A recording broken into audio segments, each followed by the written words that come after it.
Assalamualaikum warahmatullahi wabarakatuh. Waalaikumsalam warahmatullahi wabarakatuh. Alhamdulillahilladzi an'ama alaina bi ni'matil iman wal islam. Asyhadu an la ilaha illallah wahdahu la syarikalah al-malikul alam. Wa asyhadu anna Muhammadan abduhu wa rasuluh sayyidul arabi wal ajam.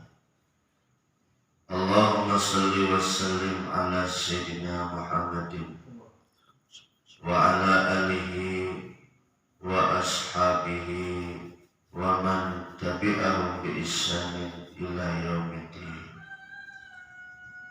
Qala Allah ta'ala fil Qur'anil Karim.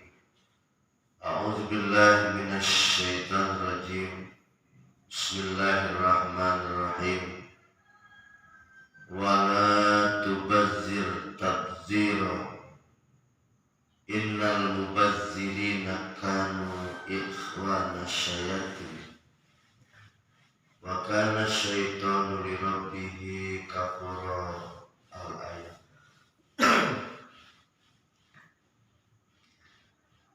Wa qala Rasulullah sallallahu alaihi wasallam, as-sakhiyu qaribun minallah, qaribun minan nas, qaribun minal jannah, ba'idun minan nar. Wal bakhilu ba'idun minallah, ba'idun minan nas, ba'idun minal jannah, qaribun minan nar. Al-hadis.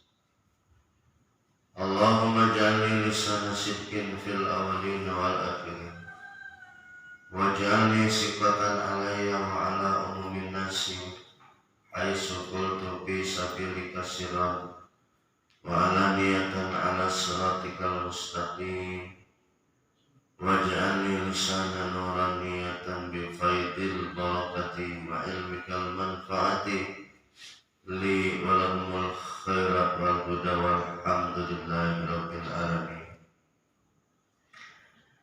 Ma'asyiral muslimin, bapak-bapak, para jamaah yang saya hormati, wabil khusus guru kita Al-Mukarram Bapak Ustadz Fahri, mudah-mudahan kita semua diberikan umur panjang, kesehatan dan keberkahan oleh Allah Subhanahu wa ta'ala.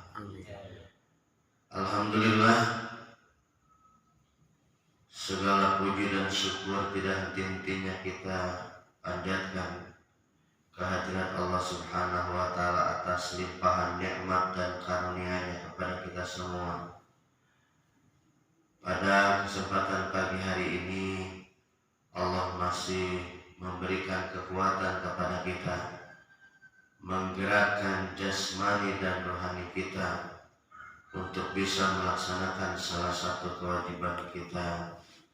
Ibadah sholat subuh dilanjutkan dengan taklim atau kajian hadis. Mudah-mudahan amal ibadah kita senantiasa diberikan ganjaran yang berlipat ganda dan mudah-mudahan menjadi saksi kebaikan kita di yaumil qiyamah.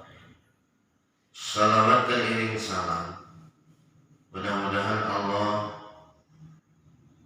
limpahkan dan Allah curahkan kepada junjungan kita Nabi besar Muhammad sallallahu alaihi wasallam beserta keluarga, para sahabat, para pengikut, dan tentunya kita semua selaku umatnya. Insya Allah kita semua termasuk umat Rasulullah sallallahu alaihi wasallam yang mendapat syafaat yaumil qiyamah. Amin ya rabbal alamin.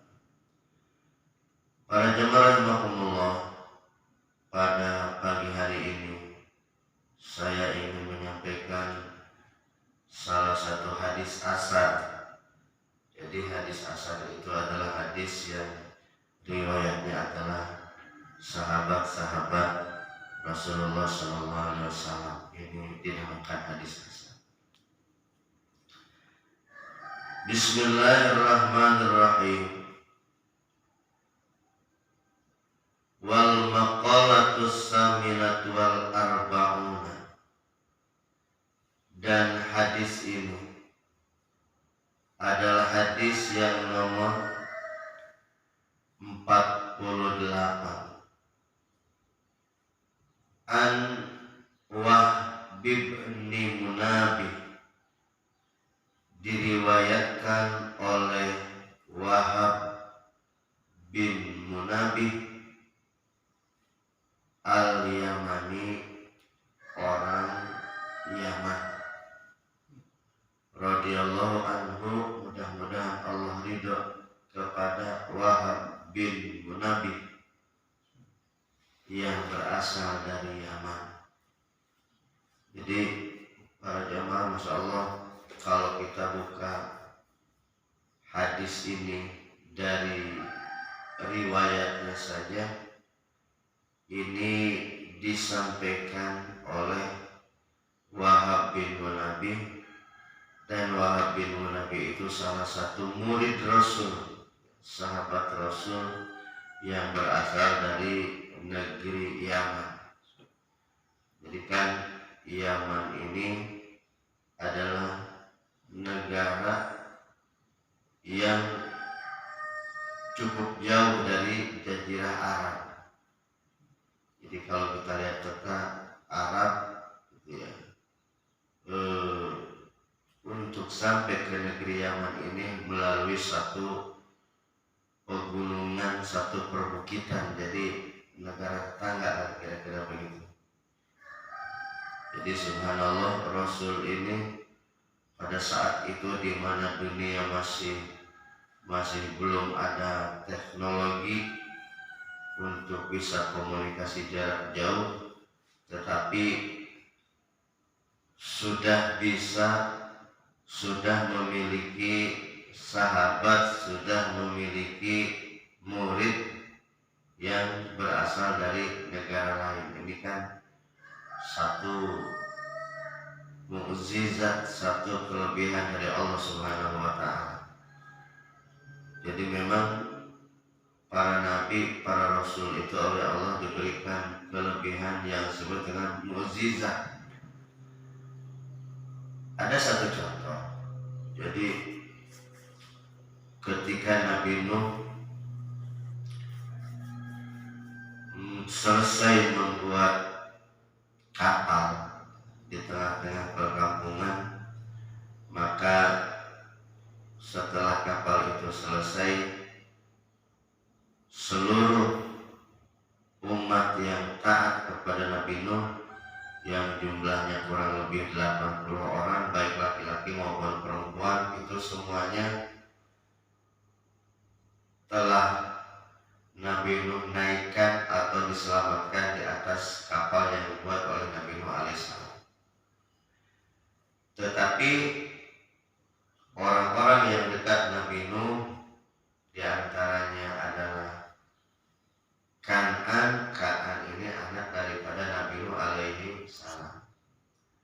Jadi ketika terjadi peristiwa banjir yang sangat hebat, Nabi Nuh sudah berada di atas kapal, sementara Kan'an itu berada di sebuah bukit. Nabi Nuh memanggil, ya bunaya, irkama, anak-anakku, sini, naik ke atas kapal, jangan engkau bersekutu dengan orang-orang zalim. Apa kata Kan'an? Sa'awi ala jabalin, sa'awi ila jabalin. Tidak ayah, aku akan naik ke atas gunung. Jadi di dalam tafsir ini bahwa jarak antara Nabi Nuh dengan Kan'an yang berada di atas gunung untuk naik ke puncak gunung ini jaraknya sangat jauh sekali. Jadi lebih dari 50 kilo itu ada karung panjang mana itu gitu ya. Tapi Nabi Nuh bisa berkomunikasi.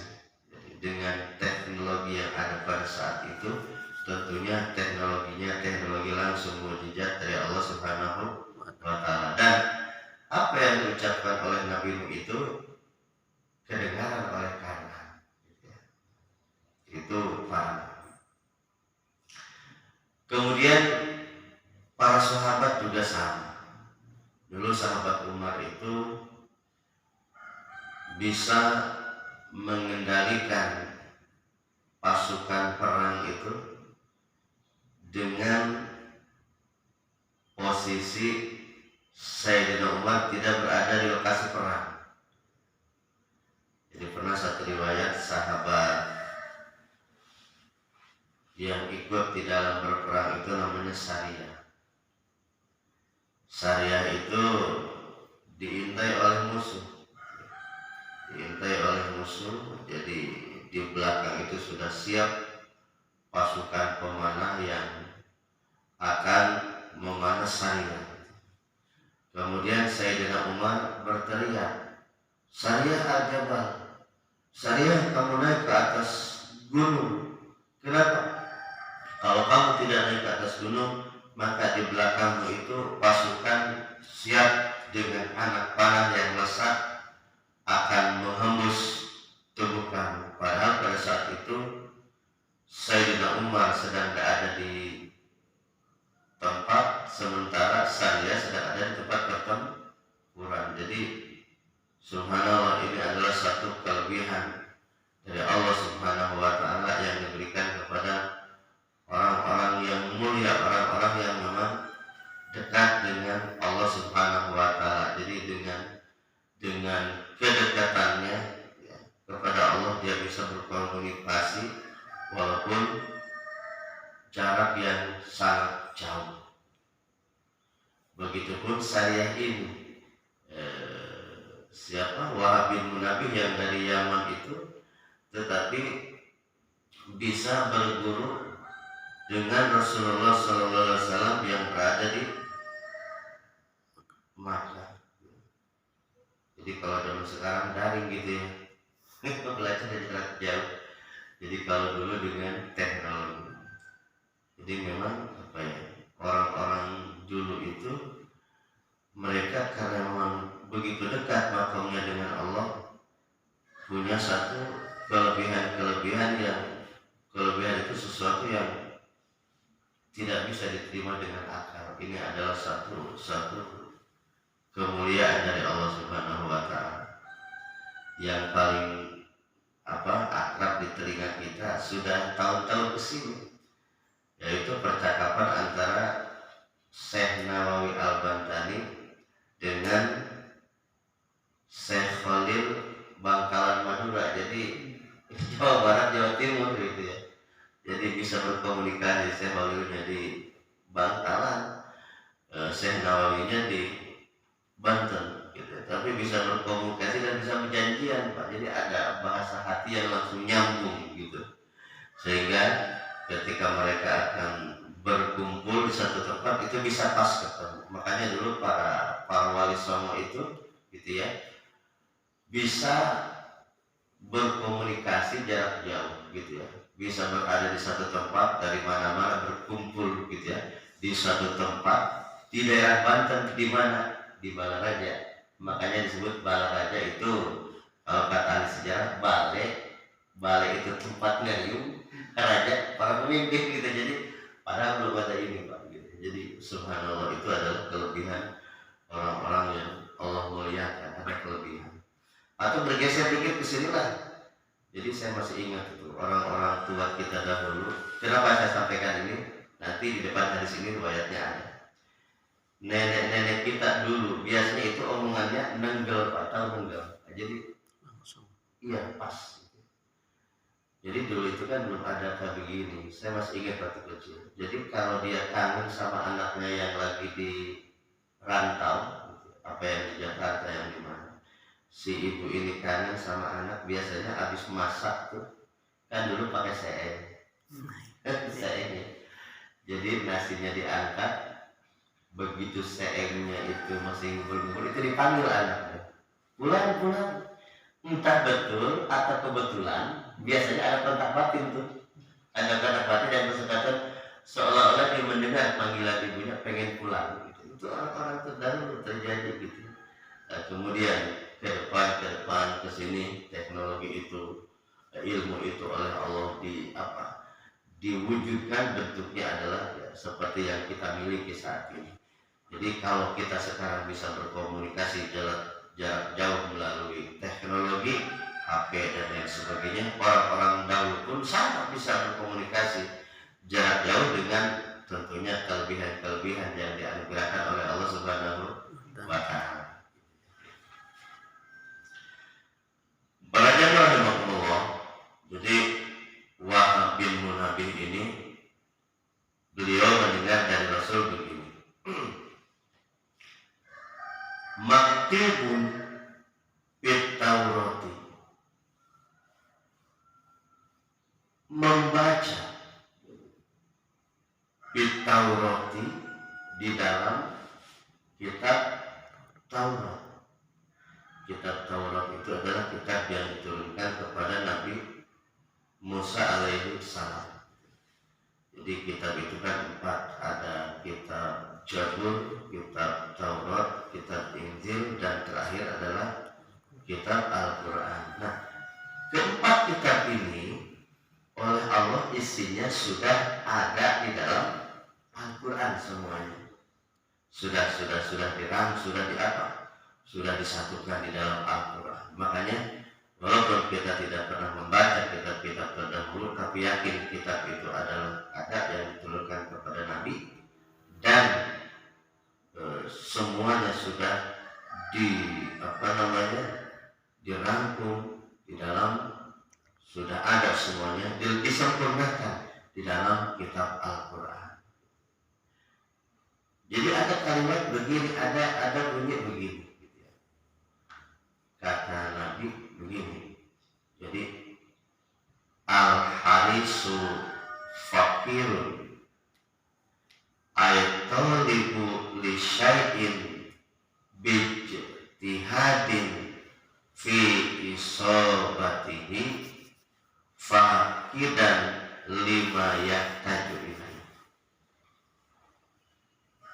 Al-harisu, orang yang rakus, orang yang serakah, orang yang tidak pernah merasa cukup, atau kalau bahasa Al-Qurannya, orang yang tidak pernah bisa bersyukur, fakirun, maka akan menjadi orang fakir selama-lamanya. Apa itu? Atau yang mencari sesuatu dengan sungguh-sungguh, dengan serius, fi isobatihi, untuk mendapatkan apa yang dia cari, fakidun lima yahtaju ilaihi, tetapi sesuatu yang dia cari itu tidak pernah memenuhi keinginannya. Itu satu kalimat. Wa in kana malika dunya, walaupun dia memiliki dunia, ma baina samai wal ardi, antara langit dan bumi, minal amtiati, dari segala macam kenikmatan, al jawahiri, baik emas, permata, dan lain sebagainya. Jadi para jamaah rahimakumullah, kata Nabi, yang namanya orang fakir itu adalah, ini fakir sebenarnya. Kalau kita kan mengartikan orang fakir itu orang yang miskin, orang yang gak punya apa-apa, fakir itu secara bahasa. Tetapi ini secara filosofi. Jadi orang itu, manusia itu, kalau dia memiliki sifat rakus, memiliki sifat serakah, atau kalau diterjemahkan lagi, tidak pandai mensyukuri nikmat Allah, dia akan menjadi orang fakir selama-lamanya, sekalipun katanya memiliki dunia dan segala isinya. Gimana terjemahannya? Saya menterjemahkan begini. Kan dalam hidup manusia itu untuk memenuhi sesuatu yang ada pada diri kita, ada yang disebut dengan kebutuhan, ada yang disebut dengan keinginan. Kalau manusia hidup berdasarkan kebutuhan, maka sekalipun hidupnya pas-pasan, dia akan menjadi orang kaya. Kenapa? Sebab kan kebutuhan itu, orang makan butuhnya paling manusia hanya 1 piring, 1,5 piring, itu udah hebat. Tapi kalau keinginan, sekalipun dunia dan isinya ada padanya, maka tidak akan pernah bisa memenuhi keinginan. Nah, orang yang besar keinginan, terlalu banyak keinginan, biasanya inilah yang identik dengan orang-orang yang rakus. Orang-orang yang serakah. Maka katakan, selama hidup itu ada sifat rakus, selama hidup itu ada sifat serakah, gitu ya, maka selama-lamanya manusia itu akan menjadi orang fakir. Kenapa? Karena hidup itu tidak pernah merasa puas, tidak pernah merasa cukup, tidak pernah merasa bersyukur atas apa yang telah dianugerahkan oleh Allah Subhanahu wa Ta'ala. Makanya di dalam Al-Quran ada ayat begini, wala tubazzir tabzira innal mubazzirina kanu ikhwana syayatin. Di dalam surat Al-Isra, janganlah engkau berbuat mubazir. Apa itu mubazir? Mubazir itu kan menggunakan sesuatu tidak sesuai dengan kebutuhan, berarti mengikuti keinginan. Kenapa? Kan keinginan itu gak ada ujungnya. Keinginan itu gak ada ujungnya. Manusia itu keinginannya akan berakhir kalau sudah pada pengulon. Hatta zurtumul maqabir. Jadi keinginan itu kata Al-Quran, keinginan manusia itu enggak pernah ada ujungnya. Makanya selama manusia itu mengikuti keinginan, gitu ya, kata hadis ini, dia akan selama-lama menjadi orang fakir. Kenapa? Tidak pernah merasa cukup, tidak pernah merasa bersyukur atas anugerah Allah Subhanahu wa Ta'ala. Kalau kata bahasa begini, kalau kita belum bisa memiliki apa yang kita inginkan, kita harus bisa menyayangi dan mensyukuri apa yang ada pada diri kita. Jadi orang itu kalau hidupnya menuruti keinginan saja, maka berapapun yang ada pada dirinya, kata Nabi, wal amti'ati al jawahir, sekalipun dia memiliki emas dan permata, maka selamanya dia akan menjadi orang fakir. Di dalam Al-Quran ada contohnya siapa? Qarun. Para jamaah rahimakumullah, ada salah satu hadis. Hadis ini di dalam Riyadhus Shalihin. Jadi begini. Ada satu contoh. Suatu ketika ada orang sedang berusaha bekerja. Pak, ini orang ini 3 ini sangat kawan. Saya selalu itu akrab. Jadi akrab, saling bantu, saling tolong. Suatu saat Allah memberikan ujian ketika dia sedang mencari batu, menggali batu, gitu ya. Yang 3 orang ini, dia menemukan satu gumpalan kalau bahasa kitanya menemukan batu yang bentuknya emas dan sangat besar sekali. Jadi 3 orang ini menemukan batu yang sangat besar, yang batu itu adalah emas. Jadi besarnya tidak disebutkan besar lah, kira-kira kalau bahasa kita sekarang kilo. Emas itu kan punya 2 kilo aja Masya Allah gitu ya. Ya kecuali emas yang ada di Al-Isan ini kali ya, ada yang 60 kilo, ada yang 90 kilo. Jadi Masya Allah. Nah, Allah memuji.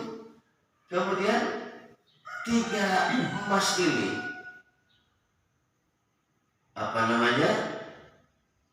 dibagi 3 kan seharusnya. Dibagi tiga. Jadi sebagai bentuk rasa syukur dibagi 3. Tapi karena memang manusia itu di dalam hatinya ada sifat rakus atau sifat keinginan kalau tidak terkendali, ketika dia dalam posisi miskin yang begitu akrab, ketika menjadi emas, kalau sudah banyak itu walaupun dibagi 3 ya sudah lebih daripada mencukupi kebutuhan. Tapi kan manusia itu semakin banyak yang dimiliki semakin besar keinginan begitu. Begitu emas ini sudah dia didapatkan, ini diceritakan oleh Rasul, maka masing-masing sudah mulai timbul pikiran jelek. Enak amat ya ini emas, kalau dimiliki oleh sendiri rupanya lebih banyak. Maka dikisahkan oleh Rasul, yang satu ini pergi Pak. Gampanglah kalau kita bagi emas ini mah gampang, kita makan dulu lah. Yang satu ini pergi Pak, pergi cari makanan. Di jalan itu dia tetap berpikir, gimana caranya ya kalau emas ini buat saya sendiri. Luar biasa. Sambil berjalan dia berpikir bagaimana caranya supaya emas ini menjadi dia yang pemiliknya. Maka ketika dia memberi makanan itu dia taruh racun. Kenapa? Ketika dimakan oleh yang 2 orang otomatis mati. Otomatis karena mati ini jadi milik sendiri. Rupanya yang 2 juga sama berpikir. Begitu yang tadi beli makanan, kalau tadi kita mau, ini kan kalau dibagi 3 terlalu kecil ini, kalau bagi 2 mah agak gede. Jadi gimana? Nah nanti kalau dia datang kita bunuh aja. Oke, jadi datanglah yang tadi bawa makanan. Padahal makanan itu sudah berisi racun. Datang. Begitu datang orang yang pertama membawa makanan, beli makanan, tanpa banyak komentar oleh orang yang ini langsung dibunuh, mati. Nah mati ini berarti tinggal kita bagi dulu. Soal bagi mah gampang lah, kita makan dulu, makan. Begitu makan, padahal makanan itu sudah ada racun, akhirnya yang 2 pun mati. Menunjukkan apa? Biasanya manusia kalau terlalu serakah hidupnya, kalau mengikuti keinginan, ujung-ujungnya kesengsaraan biasanya. Dan ini bisa kita saksikan pada saat ini. Biasanya orang yang terlalu mengikuti keinginan, ujung-ujungnya adalah biasanya kesengsaraan. Kenapa? Masuk la in sakartum la azidanakum wa la in kafartum inna azabi, masuk ke sana. Maka kata Nabi, orang yang al-qani, ini bagian dari tadi. Apa itu qani? Orang yang ikhlas menerima pemberian Allah, bersyukur atas pemberian Allah, sakinul qalbi, Allah akan berikan ketenangan di dalam hatinya. Ghaniyun, dia akan menjadi orang kaya, wa in kana ja'ian, walaupun dia orang miskin. Jadi orang yang bersyukur, yang qani itu qanaah. Apa ya qanaah? Ikhlas menerima apa yang ada pada diri kita. Jadi nasib kita yang sekarang ini kita nikmati, kita syukuri, jadi apa ya, enjoy aja gitu pada bahasa sekarang atas pemberian Allah. Maka sekalipun hidupnya kekurangan, kata Nabi, dia akan menjadi orang yang ghani. Apa itu orang yang ghani? Orang yang kaya. Jadi orang yang kaya itu adalah bukan orang yang secara materi dia bergelimang, tetapi orang yang kaya itu, ini menurut agama ya, adalah orang yang pandai bersyukur dan menerima atas apa yang diberikan oleh Allah Subhanahu wa Ta'ala. Masya Allah. Jadi begitu dia beri sesuai dengan kebutuhannya, alhamdulillah. Ketika dia berlebih juga, maka bentuk daripada syukurnya itu dibagi dengan sesama. Ini adalah ajaran yang disampaikan oleh Rasulullah Shallallahu Alaihi Wasallam. Masya Allah para jamaah, kalau kita hidup mengikuti tuntunan, mengikuti syariat yang disampaikan oleh Rasul, hidup ini akan terasa nikmat.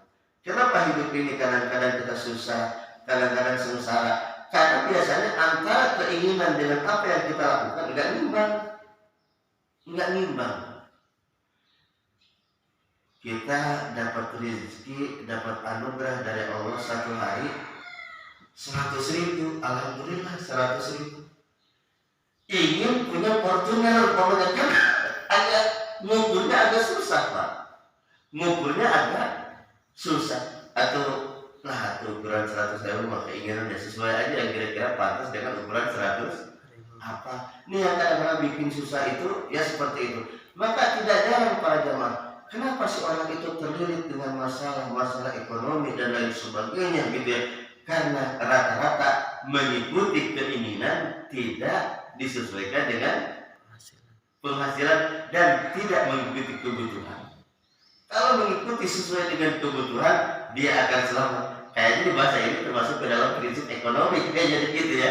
Jadi orang kalau mengikuti keinginan dia akan hancur. Kalau dia mengikuti kebutuhan gitu ya, hidup berdasarkan kebutuhan, maka dia akan al-ghani. Itu kata Nabi. Kemudian para jemaah Allah, Nabi ini menutup kisahnya, kalau bahasa kita yang lagi tarik dengan satu riwayat. Kata Nabi begini, waharata imra'atun asratun. Kalau bahasa kita para jamaah saya bercerita, dulu katanya ada seorang perempuan yang menjadi tawanan dari orang-orang kafir. Jadi ada seorang perempuan, entah dari zaman siapa, di sini belum dijelaskan, yang jadi tawanan orang-orang kafir. Ditawar oleh orang kafir, kalau kamu ikut saya, kamu bergelimang harta. Kalau kamu mengikuti agama kamu akan binasa. Kemudian kata Nabi, perempuan ini min biladil kafir, yang ditawar oleh orang-orang kafir, taruhannya antara iman dan harta itu, antara selamat dan celaka. Dia punya kesempatan untuk melarikan diri lagi dari orang-orang kafir. Kemudian wa masat mi'ata parsain, dia lari berjalan dari orang kafir ini, lolos gitu ya. Wa masat mi'ata parsain, berjalan sepanjang sejauh 200 parsain, 200 parsa. 200 parsa ini keterangannya sama dengan 1100 km. Dari mana itu 1100 km? Jalan Pak. 1100 km. Dari sini ke Jawa Timur ada 1100 km. Kalau lihat di tol itu cuma 700 sekian itu, belum sampai ribuan sampai Jawa Timur itu. Ya. Ini 1100 km jalan kata Nabi, jalan aja itu si perempuan. Lam takul saya enggak makan, enggak minum, jalan aja Pak. Jalan, tidak makan, tidak minum kata Nabi. Kemudian setelah sampai kepada kampungnya Pasukilat, perempuan tadi ditanya, kalau bahasa kitanya mah, setelah sampai ke campnya, ke kampungnya, orang-orang bersyukur dan bertanya, Pasukilat, kamu dengan apa bisa datang ke sini? Kata orang tadi, saya jalan kaki. Hai Pak Kuyat, bagaimana mungkin katanya kamu bisa kuat berjalan yang sedemikian jauh, alal masa perjalanan yang sangat jauh, bila aklim kamu itu tidak makan, tidak minum, enggak masuk logika. Gitu kira-kira bahasa kitanya. Berjalan yang sedemikian jauh 200 parsa, enggak makan, enggak minum, bisa sampai. Tapi dalam keadaan kuliah dia segar gitu kata Nabi. Kemudian bagaimana caranya? Pak Kola, perempuan tadi ngomong perempuan lagi tadi, ulama jitu qaraat, ketika aku dilanda lelah, aku diserang oleh lapar dan haus, lapar dan haus, qara itu dia membaca qul huwallahu ahad, dia membaca ayat qul huwallahu ahad salah sama 3 kali fa'asba. Maka setiap aku membaca qul huwallahu ahad 3 kali, maka pada saat itu tubuhku menjadi kuat dan perutku menjadi kenyang. Tapi jangan ditirukan jadi kalau ketik. jadi cuma baca Qul aja, badannya jadi kuat, perutnya jadi kenyang. beda sama kita ya. Kalau kita lapar, baca Quran, tambah lapar gitu ya. Ini menunjukkan apa? Menunjukkan bahwa orang-orang yang dekat makamnya dengan Allah diberikan sesuatu oleh Allah yang di luar nalar manusia. Sama tadi yang diceritakan di awal, orang itu bisa berkomunikasi jarak jauh, orang itu bisa tahu tentang masa yang akan. Kenapa? Karena saking makamnya dekat dengan Allah. Artinya orang yang dekat dengan Allah, dia akan mendapatkan sesuatu dari Allah yang di luar akal manusia. Kalau bahasa Al-Qur'annya, wa may yattaqillaha yaj'allahu makhraja wa yarzuqhu min haitsu la yahtasib, kalau bahasa Al-Qur'an. Jadi ketika orang yakin takwa kepada Allah, Allah akan memberikan jalan keluar dari setiap kesulitan dan akan mendapatkan rezeki dari arah yang tidak diduga-duga. Jadi modalnya para jamaah, ternyata takwa itu, ketaatan itu bisa memberikan energi yang sangat luar biasa di dalam kehidupan kita. Mudah-mudahan ada manfaatnya nih. Nanti ya sambil kita nunggu sholat isya bisa ngobrol, dikembalikan ke proses